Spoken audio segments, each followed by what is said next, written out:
It is not a big deal when a quarterback doesn't throw at the NFL Combine, and today I'm going to teach you why.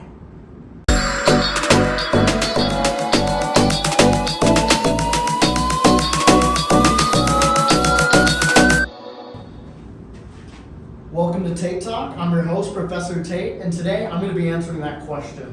Now, one of the biggest reasons why I think it's not that big of a deal for quarterbacks not throwing at the Combine is film. All right? If you have any question about how a quarterback plays or any question about his attributes, you'll be able to find the answer in film. Now you'll ask me, Matt, what's so important about film? Well, I'm going to tell you. One of the most important things that you can see about film is how he reacts to defenses. All right, his mental processing. How is his mental processing? All right, how does he go through progressions as a quarterback? Does he stay flustered? Does he stay poised underneath the blitz?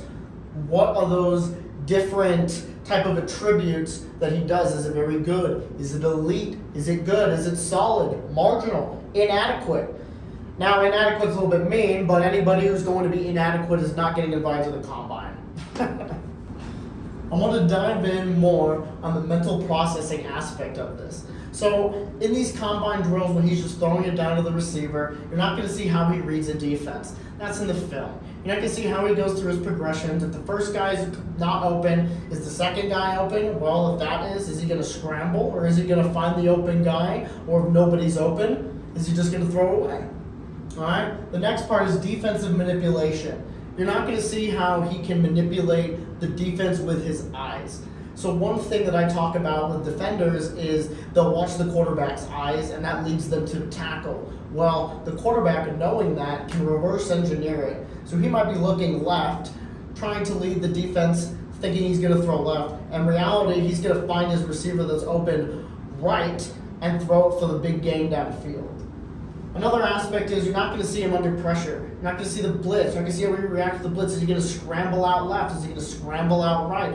Does he stay poised under pressure? You're not going to see any of that in that one-on-one drills. Next, I'm going to be talking about the ball placement skills with defensive backs. Yes, you'll be able to get a lot of good quality data from watching how he throws, his release, his arm strength, and even some ball placement skills at the Combine. However, when there's defensive backs in the game, it's a completely different animal. So there's contested catches, and then there's catches where the wide receiver needs to get the ball thrown right above him. You're not going to get that in a situation without a defensive back. You're not going to get it in stride where the quarterback needs to get it perfectly right over the defender in a one-on-one situation with the Combine. You're just not going to get that type of thing unless you're watching film. Film, I love film. It answers all the questions that you need about a quarterback. It answers all the questions that you need about any player. It is the cheat sheet that I like to call it. So what I have here are the stats from the two top quarterbacks in this draft from their two past previous seasons. All right. Shedeur Sanders is my QB1 in this draft, with Cam Ward becoming a close second. All right. Start off with Shedeur.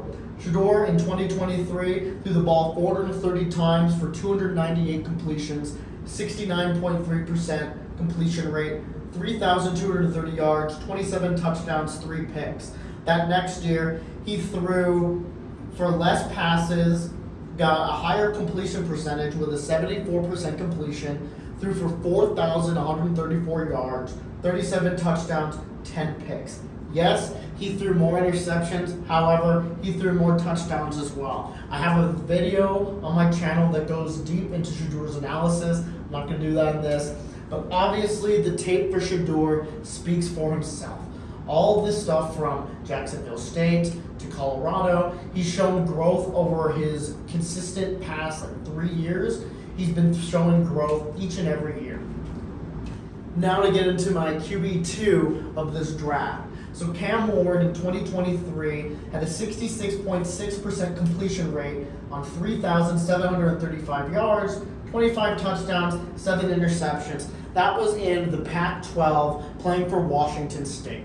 The following season, he transferred to Miami, where he had a 67.2% completion rate, 4,313 yards, 39 touchdowns, 7 interceptions. As you can tell with Cam Ward, he has grown as well. You can even go back a third season and see he is still growing each and every year. And that's ultimately what you want to see out of a quarterback, especially when you're drafting them as high as number 1, and he's definitely going to be a top 10 pick. These both are going to be a top 10 pick.